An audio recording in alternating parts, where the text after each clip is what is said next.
In this video, I am reading from chapter 13, John Grisham, A Time to Kill. It is about racial violence in America. John Grisham is an American writer, lawyer, and politician whose legal thrillers have topped bestseller lists. A Time to Kill was rejected by many publishers until it was finally published. Like Harper Lee's novel To Kill a Mockingbird, this novel too deals with the theme of racial violence and hatred in America. It demonstrates the repercussions which occur when a black man is tried for the murder of two drunken men who raped his 10-year-old daughter. Let's look at the synopsis of A Time to Kill. Now, when I'm reading this chapter, we have to remember the name of the characters. We have to remember the name of the chapter, the title of the chapter, or the name of the book, because these type of questions based on the name of the book that a particular line, an important line of the chapter has been taken from will be given, and under what context it was said and who said it. John Grisham's 1988 novel A Time to Kill tells the story of attorney Jake Brigenzia and his infamous client Carl Lee Haley. So there is an attorney's name is Jack Brigenzia, and his client's name is Carl Lee Haley, and the book's name is A Time to Kill by John Grisham. She set against the backdrop of a racially charged Mississippi. The legal thriller examines themes of inequality, intolerance, and retribution. So, what is the theme of this book? The theme of this book is about racial discrimination against blacks. It is also about inequality, intolerance, and retribution. The novel begins when two white men, Billy Ray Cobb and Pete Willard, abduct and rape a 10-year-old black girl named Tonya Haley. So now, the father's name is Carl Lee Haley. His daughter's name is Tonya Haley, Tonyahalley. The two men who abducted and raped the 10-year-old, the name of these two white men were Billy Ray and Pete Willard, Willard. This is set in the backdrop of Mississippi. The advocate's or the attorney's name is Jake Brigenzia. They throw her, that is, they throw Tonya Haley, the 10-year-old girl, off a bridge, thinking the fall will kill her. But Tonya survives. Sheriff Ozzie Walls Ozzie Walls, the first and only black sheriff in Ford County, arrests the two men after they are overheard in a bar bragging about the crime. So now we are introduced to a sheriff who is also black. He is the first black sheriff in the Ford County, and he arrests these two men, that is Bill Ray and Pete Willard, when somebody heard them bragging about the crime. Days later, as the alleged rapists are leaving a courtroom, Carl Lee Haley, Tonia's father, bursts from a janitor's closet and kills the man with an illegally obtained M15 rifle.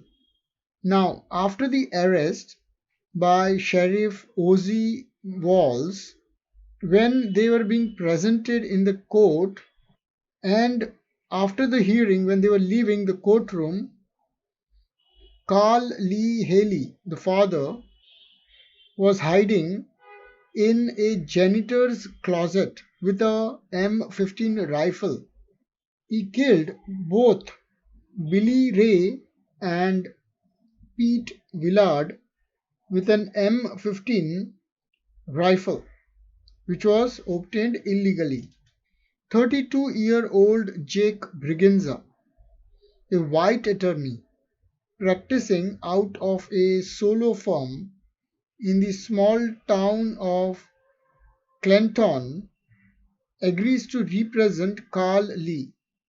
Now, this Jake Brigenza, the attorney, he is 32 years old and he has a solo firm, that is sole proprietorship firm, in a small town known as Clinton, and he agrees that he will represent Carl Lee as his advocate, as his attorney. Despite the low odds of winning the case, Jake is ambitious and hungry for the publicity the trial will bring. So, one of the reasons why Jake Brigenza took up this case, even though he knew that the chances of winning the case is very low, despite this, he was looking more towards the publicity that this trial will bring, and he can establish a name for himself. As the case progresses, Jake confers frequently with his mentor, a wealthy and former, that is disbarred, lawyer named Lucien Wilbanks. Now, Jake Brigenza had a mentor. Although he was wealthy, but he was disbarred from practicing as a lawyer. His name was Lucien Wilbanks. The meaning of this sentence is that maybe he was disbarred from practicing due to some form of corruption or not following the rules of advocates or the practice. And Jake Brigenza often used to have conversations with him regarding his matters. Jake also consults with a divorce attorney named Harry Rax Warner and hires a University of Mississippi law student named Alan Roark. So now he is speaking, he meaning Jake Brigenza is speaking with two advocates, one being his mentor, his name was Lucien Wilbanks, and another lawyer another divorce attorney named Harry Rex Warner. Along with that, he also hires, that is, employs a student named Alan Roanoke, who is a law student of University of Mississippi.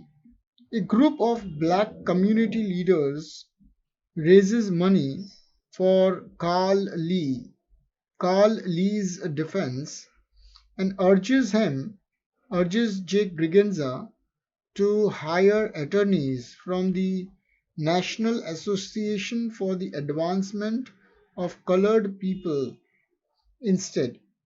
Now, after having spoken to his former mentor, or rather his mentor, Mr. Lucien Wilbanks, and also consulting with the divorce attorney named Harry Rex Warmer, along with employing or hiring a law student named Alan Roark. Few of a group of the community leaders, black community leaders, also approached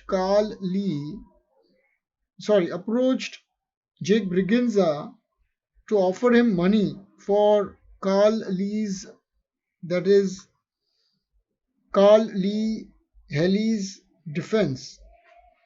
And they also told Jake Brigenza that he should hire attorneys from the National Association for the Advancement of Colored People instead of hiring the University of Mississippi law student Alan Roark. Carl Lee decides to trust Jake and sticks with him. Let me correct myself. The black community leaders did not approach Jake Brigenza. Instead, they approached Carl Lee and urged Carl Lee Haley to hire attorneys from the National Association for the Advancement of Colored People instead of hiring Jake Brigenza.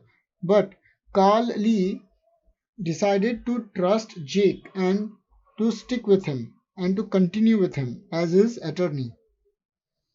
Early on, Jake and his family begin receiving threatening phone calls from white community members who don't want to see Carl Lee acquitted. Now, as soon as he took up this case for Carl Lee, Jake Brigenza started getting receiving threatening phone calls from the white community members who did not want Carl Lee acquitted, released. The threats eventually escalated into violence as the trial progresses. Now, not only did Jake Brigenza started receiving threatening calls, but his family members also started receiving threatening calls from the white community leaders. Now, this threat escalated into violence as the trial progressed. The Ku Klux Klan incorporates a new chapter in Ford County to deal with those involved in Carl Lee's defense.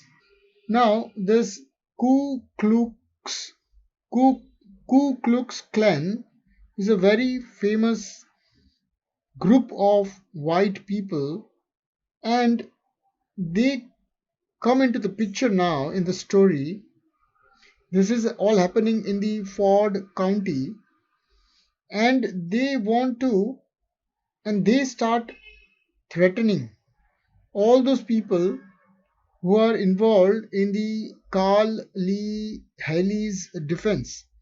Now, Jake Brigenza being his attorney and Alan Rorak, who is this law student, they both started receiving threatening calls from the Ku Klux Klan One night, dynamite is placed beneath Jake's bedroom window, and it's only thanks to an anonymous tip that Ozzy is the sheriff, Ozzy Walls is the sheriff he is the first black sheriff. He received the phone call and an anonymous tip, and he was able to warn attorney Jake Brigenza in time. Jake sends his wife and daughter away to stay with family until the trial ends. Tensions continue to grow. Black protesters and Klan members, Ku Klux Klan members regularly gather outside the courthouse. One day, a riot erupts between the two groups when a firebomb is thrown at the feet of Stump Sison, the clan's grand dragon. Stump's robe catches fire and the later dies of his wounds.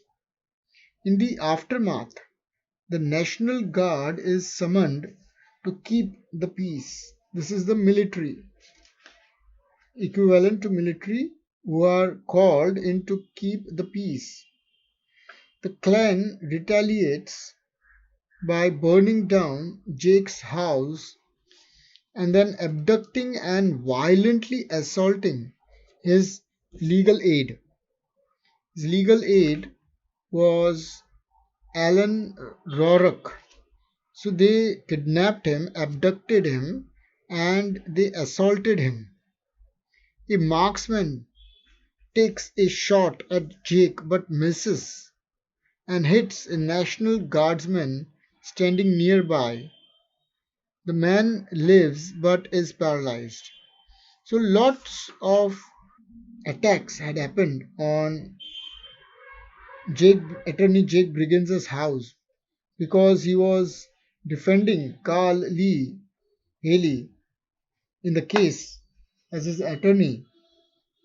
The Ku Klux Klan wanted to teach a lesson to those involved in the defense of Carl Lee. So they put a fire bomb below Jake Briggs's bedroom. Sheriff Ozzy Walls got an anonymous tip about this bomb, and he was able to alert Jake Briggenza about the bomb in time, and Jake Briggenza sent his wife and his daughter away to stay with his family until the trial ended. They abducted Jake Briggenza's legal aid, the student whom he had hired, Alan Rorick, the law student. Somebody also, one of the clan members who was a sharpshooter, a marksman, also took a shot at Jake to kill him, but Jake Briggenza narrowly missed the bullet, but the bullet hit a National Guardman who was standing nearby, and he was paralyzed. Jake's trial strategy is to claim that Carl Lee was insane at the time of the shooting. However, Jake begins to believe he will lose the case when the testifying psychiatrist turns out to both lack credible expertise and have been charged with statutory rape charges in his past. Now, Jake, although initially thinks that he will use a strategy to claim in his defense, in Carl Lee's defense, that he was insane at the time of the shooting, but thereafter, Jake begins to believe that if he takes this strategy in the trial, he will lose the case because the testifying psychiatrist turns out to be both lacking expertise, credible expertise, and he was also charged with statutory rape charges in the past. During a deliberation, the jury is deadlocked for several days. Eventually, the jury returns a verdict of not guilty after one juror, Wanda Womack, WANDA WOMACK, asks the others to vote on a single question. If their own daughter had been raped, would they have killed the rapist? Given the chance, they all answer yes and vote to acquit Carl Lee. Jake earns only $900 for the case but is thrilled with the victory and the opportunities it will bring. So it is only because of one of the juror, Wanda Womack, who asked the other jurors to answer or give their verdict on a single question. That is, if their own daughters had been raped, would they have killed the rapist given the chance? And because they all thought yes, they voted to acquit Carl Lee. Now let us understand few of the words, terms used in this novel. The Ku Klux Klan is a violent, secret, fraternal society founded around 1915 in Georgia to maintain the cultural and political supremacy of the white people. Grand Dragon means the leader of a Ku Klux organization. Now there are few questions. What is the main theme of the novel, A Time to Kill? The main theme about this novel is the main theme of the novel A Time to Kill is about racial discrimination with the black people of America. It is also about inequality and discrimination. Discuss the main reason why Jake Brigenza takes up the case. The main reason why Jake Brigenza takes up the case is because he knew that the case of Carl Lee Haley would bring him a lot of publicity and popularity, although he thought that there is very less chance of winning this case. Yet he did it only for the sake of publicity and popularity that this case will bring. How and why does the Ku Klux Klan get involved in the case? The Ku Klux Klan gets involved in this case because they did not want Carl Lee Haley to be acquitted. Since the trial began, they wanted to threaten and discourage people who were involved in the defense of Carl Lee from appearing in the court. Can you compare the motives and actions of the Ku Klux Klan as being similar to the views and actions of Hitler? Both Ku Klux Klan and Hitler had a similar view. They both thought about white supremacy and all other races were below them, and they would use violence to put the other races down and dominate them. So this ends this chapter. We will go through Few of the speeches, significant speeches, conversations, quotes which capture the essence of the novel's themes of justice, racism, morality, and vengeance. I'll be quoting five most important quotes: who the speaker was and the context in which they were said. First is, I'm not a bigot, bigot. I'm not a bigot or bigot, but I believe in justice. The speaker is Jake Brigenza, attorney Jake Brigenza, the main character, a lawyer, an attorney. The context was that Jake Brigenza says this during his closing argument in the trial of Carl Lee Haley, a black man who has killed two white men who raped his 10-year-old daughter, Tonya Haley.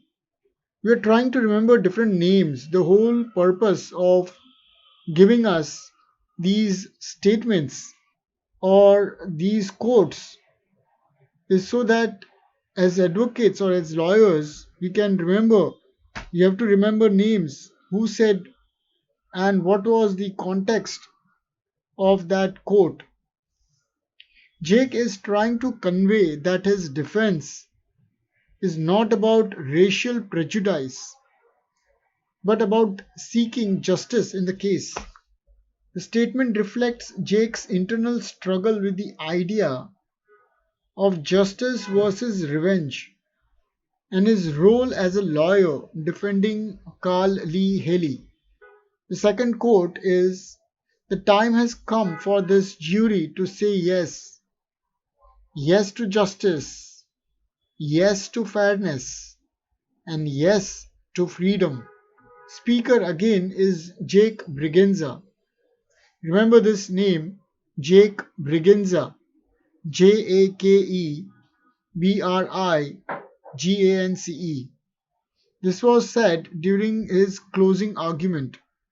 Context: the speech is delivered by Jake Brigenza as he makes his impassioned plea to the jury to consider the truth, fairness, and moral justice rather than racial prejudices.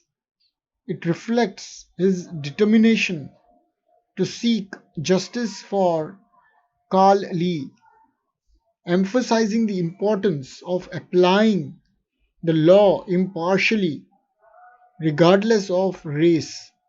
Third quote is, now I'm not saying that I would have killed those two men, but I sure understand it.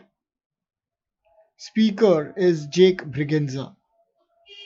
The context is, Jake says this when discussing Carl Lee Haley's motivations for killing the two rapists. This line shows Jake's empathy toward Carl Lee and his belief that while Carl Lee's actions were illegal, they stemmed from an understandable desire for justice, given the horrific crime committed against his daughter. It highlights the moral dilemma of balancing the law with human emotions and justice. Fourth, I hope you can understand why a father would want to do what Carl Lee did. He loved his daughter. Speaker is Dwayne Looney, the prosecutor. Context: Dwayne Looney, the prosecutor, acknowledges Carl Lee's love for his daughter and emotional weight behind his actions. Though Looney is prosecuting Carl Lee, this statement highlights the human side of the case and the struggle between law and emotion. It underscores the complexity of the trial and the difficulty of assigning moral judgment to actions taken in the name of love and justice. Fifth, I wanted to kill those men, but I didn't. I didn't because it wasn't the right thing to do. The right thing to do was to call the law. Speaker is Clinton, Mississippi townspeople. Context: this sentiment, echoed by several townspeople, contrasts with the actions of Carl Lee Haley. The quote highlights the racial tension in the community, where some members of the white population view the murder of the rapists as wrong, while others see it as a justified act of vengeance. This reflects the division in the town, with differing views on what constitutes justice in a racially segregated society.